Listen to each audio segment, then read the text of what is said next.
مجھے تعلیم حاصل کرنے کا بہت شوق تھا، جب کہ ہمارے یہاں لڑکیوں کو پڑھانے کا رواج نہیں تھا۔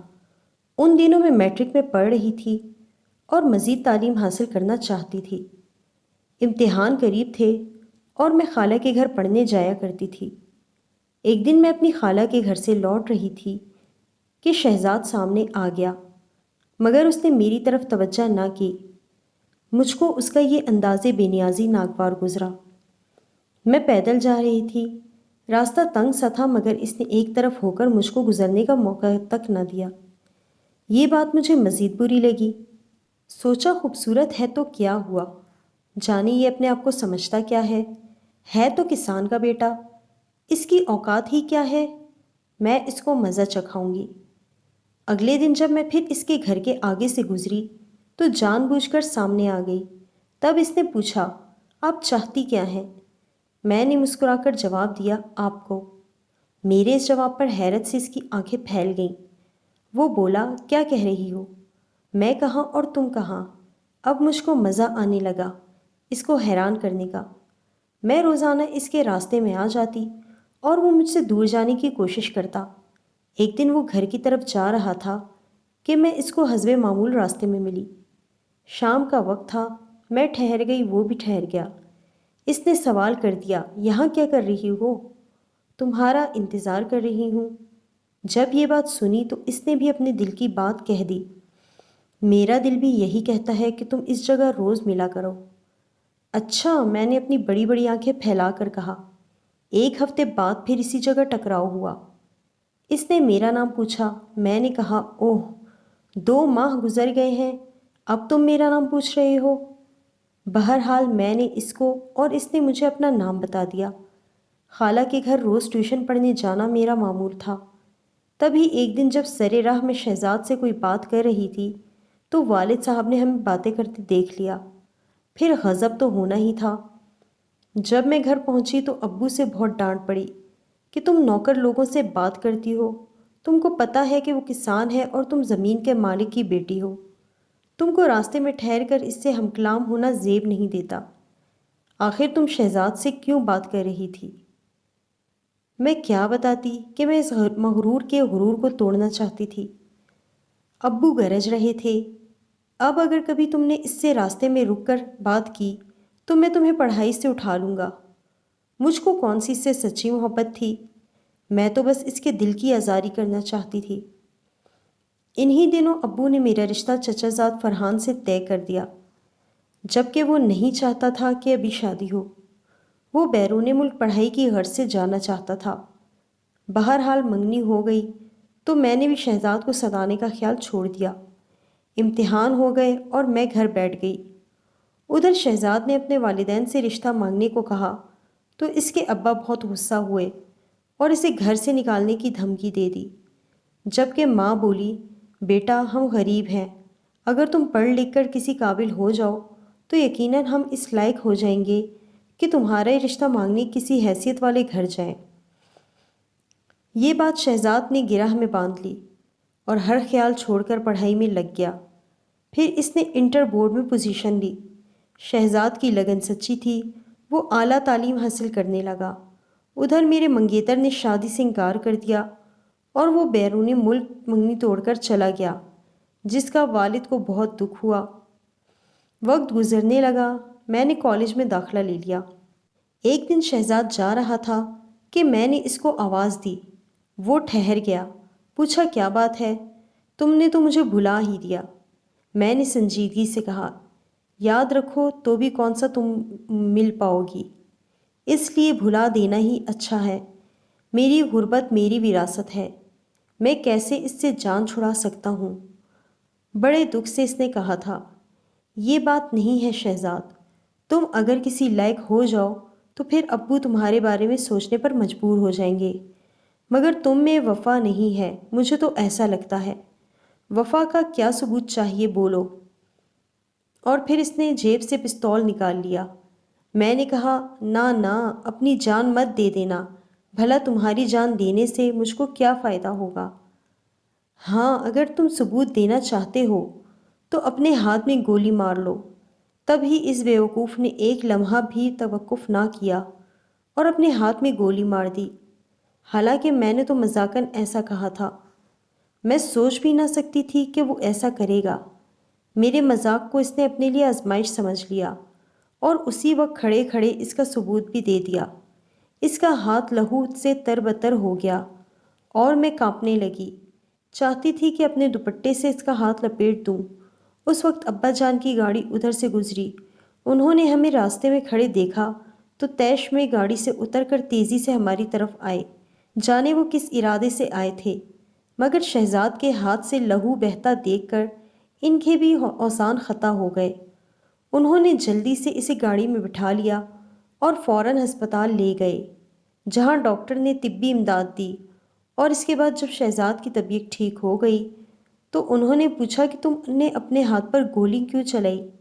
شہزاد نے جواب دیا کہ زویا بی بی نے کہا اپنے ہاتھ پر گولی مار لو، تو میں نے ان کو حکم کی تعمیل کی۔ اس بات کا میرے والد صاحب کے دل پر بڑا گہرا اثر ہوا۔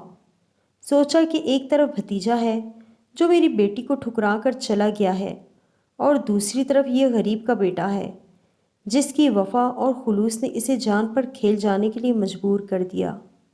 انہوں نے شہزاد کا تعلیمی ریکارڈ چیک کیا تو اس سے بے حد متاثر ہوئے اور سوچا کہ کیوں نہ اس غریب کی سرپرستی کروں، اس کو پڑھنے میں مدد دوں اور پھر اس محنتی اور لائق لڑکے کو اپنی بیٹی دے دوں۔ والد صاحب کے پاس روپے پیسے کی کمی نہ تھی، لائق داماد کسے اچھا نہیں لگتا۔ والد صاحب نے چاچا شکور سے بات کی کہ میں تمہارے بیٹے کو آگے پڑھانا چاہتا ہوں، داماد بنانا چاہتا ہوں، تم کو منظور ہو تو منگنی کر دیں، میں لڑکے کو بعد میں پڑھنے کے لیے انگلینڈ بھیج دوں گا۔ اندھے کو کیا چاہیے دو آنکھیں۔ وہ بہت خوش ہوا۔ بہرحال رشتہ طے ہو گیا۔ جب مجھے اس بات کا پتہ چلا تو میں چکرا کر رہ گئی، کیونکہ میں شہزاد کے ساتھ سنجیدہ نہیں تھی اور میں نے یہ بھی نہ چاہا تھا کہ میرے اس کے ساتھ رشتہ ہو۔ مجھ کو اس سے خار تھی۔ اس نے ایک بار مجھ کو راستہ نہیں دیا تھا اور میرا احترام نہ کیا تھا، جبکہ وہ کسان کا بیٹا تھا اور میں زمیندار کی بیٹی تھی۔ میں مغرور تھی، مگر غرور سے کام اس نے لیا تھا۔ تب ہی میں نے قسم کھائی تھی کہ اس کو بے عزت کر کے رہوں گی، مگر تقدیر نے پھر میرے ساتھ ہی عجیب کھیل کھیلا کہ اس کے بجائے مجھ کو بے عزت کر ڈالا۔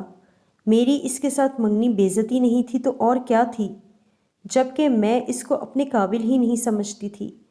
یہ تو میں نے خواب میں بھی نہیں سوچا تھا والد صاحب اتنا بڑا فیصلہ کر لیں گے۔ شاید ان کو غلط فہمی ہو گئی تھی کہ میں شہزاد کو پسند کرتی ہوں، جبکہ سرے راہ بات کر لینے کا مطلب یہ ہرگز نہیں ہوتا کہ میں اس کو پسند کرتی ہوں۔ بہرحال انہونی ہو گئی، منگنی ہو گئی تو لوگوں کو حیرت بھی ہوئی کہ کیسے زمیندار نے اپنی بیٹی کا رشتہ ایک کسان کے بیٹے کو دے دیا۔ لوگوں میں باتیں ہوئیں، مگر والد کے سامنے کسی کی دم مارنے کی جرت نہیں تھی۔ تاہم جب میں کالج جاتی، لڑکیاں مجھے عجیب نظروں سے دیکھتی تھیں، تب مجھے بہت غصہ آتا تھا۔ اب شہزاد راستے میں ملتا تو بات کرنے کی ہر ممکن کوشش کرتا، مگر میں غصے سے منہ پھیر لیتی۔ کہاں میں اس کو سبق پڑھانے چلی تھی اور کہاں تقدیر نے مجھے ہی سبق پڑھا دیا تھا۔ پہلے وہ غرور کرتا تھا، اب میں غرور سے اس کی چاہت کو ٹھوکر مار دیتی تھی اور منہ دوسری طرف کر کے چل دیتی تھی۔ حالانکہ میری اور اس کی جان پہچان کافی عرصے سے چل رہی تھی، مگر منگنی کے بعد جانے کیوں میں اس کو پسند کرتے ہوئے بھی ناپسند کرنے لگی تھی۔ اس کی وجہ یہی احساس تھا کہ ہم برتر ہیں، یہ کمتر ہیں، ہمارا ان کا میل نہیں۔ پھر میں کیوں اس کو قبول کروں کہ ہم صوفوں پر اور یہ زمین پر بیٹھنے والے لوگ ہیں۔ میری سہیلیوں نے بھی اس بیزاری کو سمجھ لیا، کیونکہ اکثر وہ میرے ساتھ ہی اس میدان سے گزرتی تھی جدھر شہزاد کا گھر تھا۔ جب میں شہزاد کو دیکھ کر نفرت سے منہ دوسری جانب کر لیتی تو وہ مجھے سمجھاتی کہ یوں نہ کیا کرو، یہ بات اللہ کو پسند نہیں ہے۔ دیکھو یہ کتنا اچھا سلجھا ہوا اور لائق لڑکا ہے، کتنی ٹرافیاں لی ہیں اور اسکالرشپ لیا ہے، سارے گاؤں میں تعلیمی لحاظ سے اس کا ریکارڈ شاندار ہے، پھر کیوں تم اس سے نفرت کرتی ہو؟ تمہارے والد نے اس لڑکے میں کوئی جوہر دیکھ کر ہی اسے تمہارے لیے منتخب کیا ہے۔ میں سوچتی تھی کہ یہ پہلی مثال ہے جب کسی زمیندار نے کسان کے بیٹے کو اتنی اہمیت دی ہو، کہ اس کو داماد بنا لیا ہو، ورنہ تو اس جرم میں یہ لوگ کوڑے ہی کھاتے ہیں۔ شاید کہ زمانہ ہی بدل رہا تھا، یا پھر والد کی سوچیں دوسرے لوگوں سے الگ تھیں کہ کافی عرصہ وہ بیرون ملک بھی رہے تھے۔ تنہائی میں سوچتی تو دل نرم پڑ جاتا تھا۔ آخر شہزاد میں کیا برائی تھی؟ ٹاپ کر رہا تھا، کھیلوں میں ٹرافیاں لیتا تھا، خوبصورت تھا، سارا گاؤں اس کو اچھا کہتا تھا، اس کی عزت قابلیت کے باعث تھے، اس میں کوئی بری عادت بھی نہ تھی۔ میری سہیلیاں اس کی تعریف کرتیں تو میرے دل میں اس کی جگہ بن جاتی۔ جب وہ مجھ سے بات کے لیے آگے قدم بڑھاتا تو میری رعونت اودھ کر آتی اور میں حقارت سے اس کو ٹھکرا دیتی۔ اس کے چچا کا گھر ہمارے گھر کے پاس تھا، اس لیے وہ اکثر ادھر آیا کرتا تھا۔ میری آنکھوں میں حقارت اور نفرت دیکھ کر بھی اس کے دل سے میری قدر کم نہ ہوئی، اور وہ بددستور مجھ کو چاہت بھری نظروں سے دیکھتا رہا۔ ایک دن اس نے مجھ سے کہا کہ اگر تم کہو تو میں تمہارے گھر اپنے والدین کو بھیج دوں تاکہ شادی کی بات کریں، لیکن میں نے اتنا کہہ کر اس کے دل کو ٹھیس پہنچائی کہ تم واقعی پاگل ہو۔ جانے ابو نے ایسا کیوں کیا؟ جب میں تم سے لگاؤ نہیں رکھتی تو بھلا شادی کیوں کروں گی؟ میں نے ابھی شادی نہیں کرنی، میں پڑھ لکھ کر ڈاکٹر بننا چاہتی ہوں۔ وہ میری ان باتوں کا بالکل برا نہ مناتا، بس مسکرا دیتا، کہتا ٹھیک ہے، جب تم کہو گی تب ہی شادی کریں گے۔ میں کہتی یاد رکھنا، جب تک میں نہ کہوں تمہارے والدین میرے گھر شادی کی تاریخ لینے نہ آئیں، ورنہ بے عزت ہو کر جائیں گے۔ یہی نہیں، میں ہمیشہ اس پر طرح طرح کے الزامات لگاتی کہ وہ کسی رشتہ دار لڑکی سے ملتا تو میں موقع پا کر اس کو تذلیل کرتی۔ شاید کہ میں چاہتی تھی کہ کسی طرح ابو اس منگنی کو توڑ دیں اور مجھ پر حرف بھی نہ آئے۔ ایک دفعہ نہ جانے وہ کس حال میں تھا کہ حسب معمول ہماری گلی سے گزرا، اس کے ساتھ دوست بھی تھا۔ یہ لوگ آپس میں باتیں کرتے جا رہے تھے۔ میں نے سوچا شاید میرے بارے میں باتیں کر رہے ہیں۔ میں نے اس کو ذلیل کرنا شروع کر دیا، لیکن آج وہ ہمیشہ کی طرح خاموش نہ رہا، بلکہ غصے میں آ گیا اور مجھ کو گھورتا آگے بڑھ گیا۔ شاید کوئی نیا دوست اس کے ساتھ تھا، تبھی وہ میری بدکلامی سے خفا ہو گیا تھا۔ میں نے دسیوں بار اس کی تذلیل کی تھی، مگر وہ ہمیشہ مسکراتا ہوا گزر جاتا تھا۔ مگر آج وہ سخت برہم ہوا تھا۔ 1 گھنٹے بعد وہ واپس آیا تو اس کا چہرہ غصے سے سرخ ہو رہا تھا۔ اس نے پاس آ کر مجھے مخاطب کیا، زویا خبردار، آج کے بعد مجھے تم یوں مخاطب نہ کرنا۔ تم نے مجھے خرید نہیں لیا کہ جب چاہو ذلیل کر دو۔ یہ کہہ کر وہ اپنے چچا کے گھر چلا گیا اور زور سے دروازہ بند کر دیا۔ 2 سال کے عرصے میں نے پہلی بار ایسے الفاظ اس کے منہ سے سنے تھے۔ میرا وجود ہل گیا اور آج مجھے محسوس ہوا کہ میں نے ہمیشہ اس کے ساتھ زیادتی کی ہے، حالانکہ وہ میری مرضی کے بغیر کسی سے بات تک نہ کرتا تھا۔ وہ میرا حد سے زیادہ خیال کرتا تھا اور میں اس کو سزا دے رہی تھی، اس بات کی کہ وہ کسان کا بیٹا ہے، وہ ہمارے برابر کا نہیں، پھر بھی برابری پر آنا چاہتا ہے۔ وہ میرا حد سے زیادہ کیوں خیال کرتا تھا؟ یہی اس کا جرم تھا، اور میں سمجھتی تھی وہ مجھ سے ڈرتا ہے، میری محبت پر اس لیے قربان ہونا چاہتا ہے کہ ہم سے کمتر ہے۔ اس نے مجھ سے بولنا چھوڑ دیا، میری طرف دیکھنا تو دور، اس نے راستہ ہی بدل لیا۔ وہ لا تعلق ہو گیا تو میرے دل کو ایک انجانی سے خلش ستانے لگی۔ میں پچھتانے لگی، میرا غرور خاک میں مل گیا۔ جی چاہتا تھا کہ وہ ملے، اس سے بات کروں، اپنے پچھلے رویے کی معافی طلب کروں اور آئندہ اس کو ذلیل نہ کرنے کا عہد کروں۔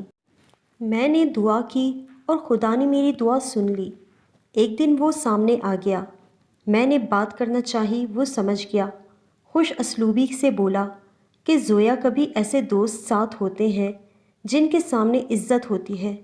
تم ہر وقت میری پگڑی نہ اچھالا کرو۔ آخر تمہارے اس رویے کی وجہ کیا ہے؟ کیا تم مجھے ناپسند کرتی ہو؟ مجھ سے منگنی پر خوش نہیں ہو؟ اگر ایسی بات ہے تو میں تمہارے راستے سے ہٹ جاتا ہوں۔ تم کسی بھی وقت میری طرف سے اس بندھن سے آزاد ہو سکتی ہو۔ اس نے کچھ ایسے لہجے میں یہ باتیں کہیں کہ تیر کی مان یہ بول میرے دل میں اتر گئے۔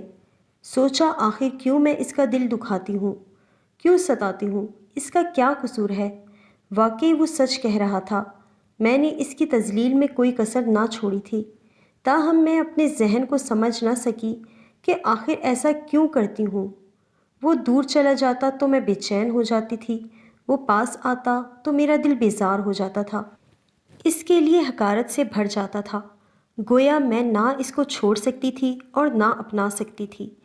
اس کو برا بھلا کہہ کر میں پچھتاتی تو بہت، مگر بس چند دن میری رونت اور غرور نے پھر سے دل پر قبضہ کر لیا۔ اس دفعہ میں نے صرف اس بات پر اس سے لڑائی کر لی کہ وہ ایک دن دھوتی کرتے میں اپنے گھر کے باہر کھڑا تھا۔ میری سہیلیوں نے بھی اسے اس لباس میں دیکھا تو ہنس ہنس کر لوٹ پوٹ ہونے لگیں۔ مجھے بہت برا لگا۔ اب وہ کالج کا طالب علم تھا، کم از کم اس کو لباس تو پہننے کی تمیز آنی چاہیے۔ میں پھر سے اس سے ناراض ہو گئی۔ دل نے کہا چلو جان چھوٹی، یہ ہمارے قابل کہاں جو ہمارے خاندان میں بطور داماد متعارف ہو، اس کو تو کپڑے پہننے کا سلیقہ بھی نہیں ہے۔ جب میں کافی دن اس کے سامنے نہ گئی بلکہ میں نے گھر سے نکلنا ہی چھوڑ دیا تو اس نے بے قرار ہو کر میری سہیلی کے ہاتھ پیغام بھیجا، زویا سے کہو کہ کیوں خفا ہو گئی ہو، مجھ سے صلح کر لو، ورنہ میں پڑھائی چھوڑ کر کھیتی باڑی شروع کر دوں گا۔ اس سے کہو کہ میرے چچا کے گھر کے سامنے آ جائے تاکہ میں اس سے بات کر سکوں۔ ہمارے ملک کو تعلیم یافتہ سے زیادہ کھیتی باڑی کرنے والوں کی ضرورت ہے۔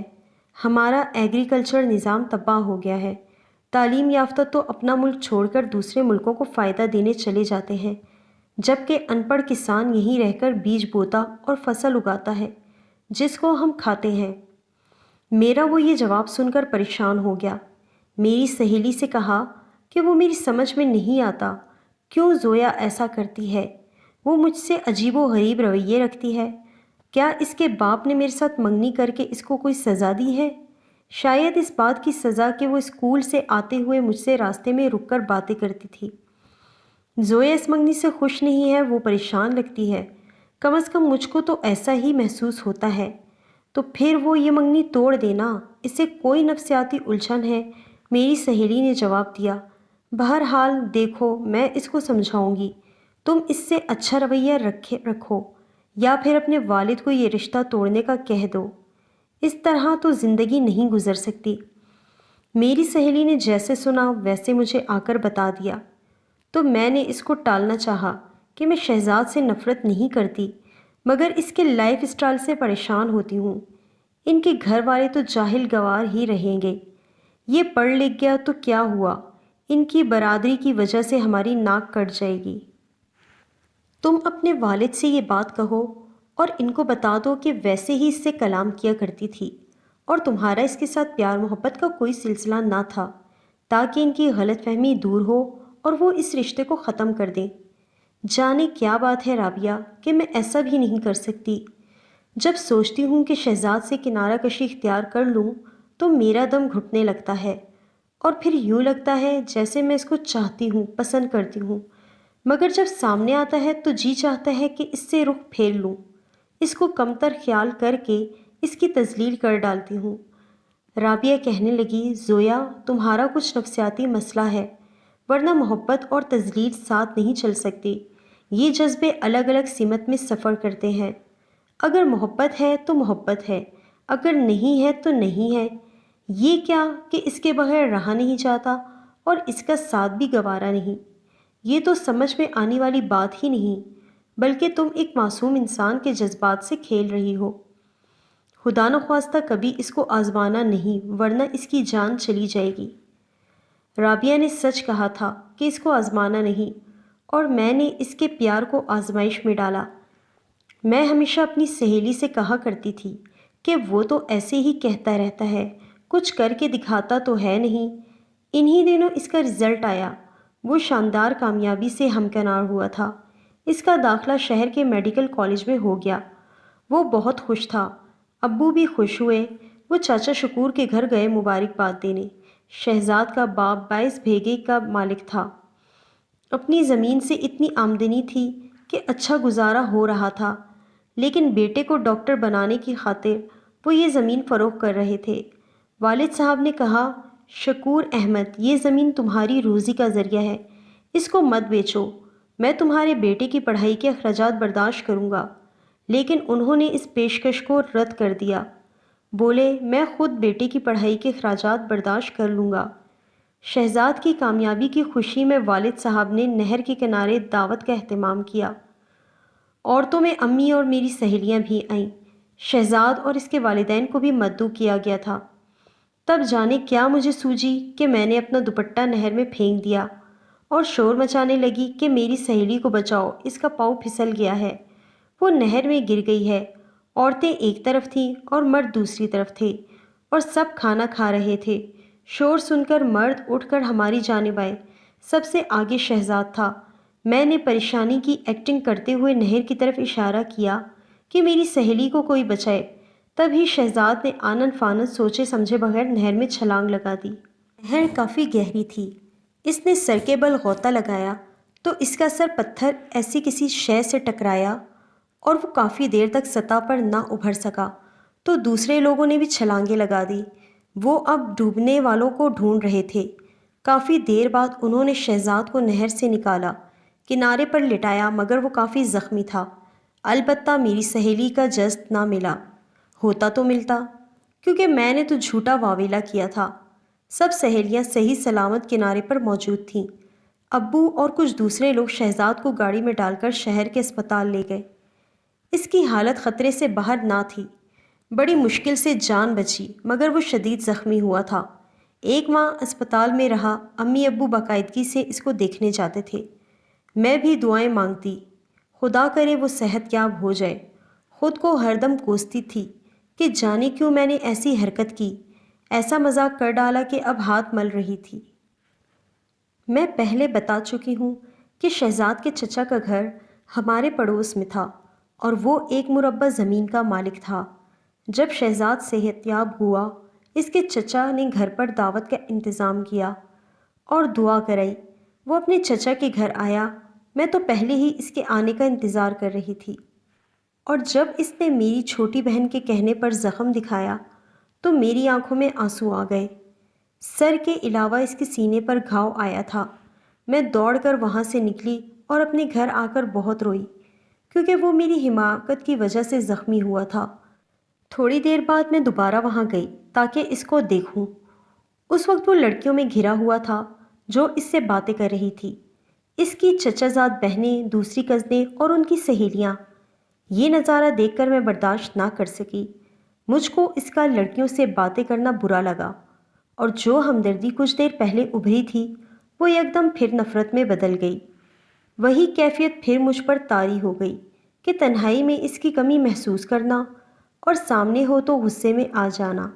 اس کے برعکس وہ مجھ کو دیکھتا، اس کے چہرے پر مسکراہٹ آ جاتی، عزت بھری نظروں سے بات کرتا۔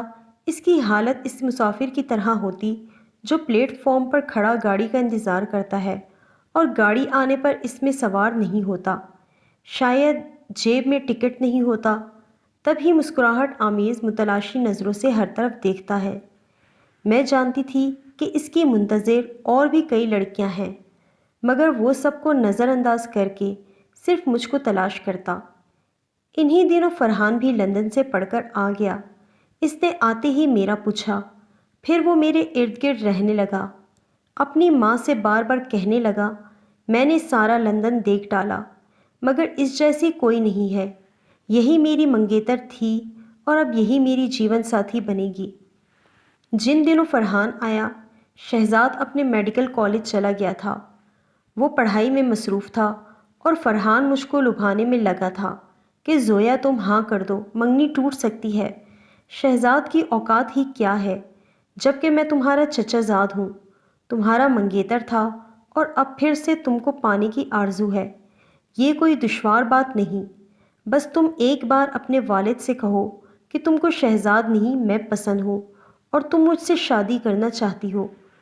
میں نے شہزاد کو امتحان میں نہیں ڈالا تھا، مگر فرحان نے مجھے امتحان میں ڈال دیا۔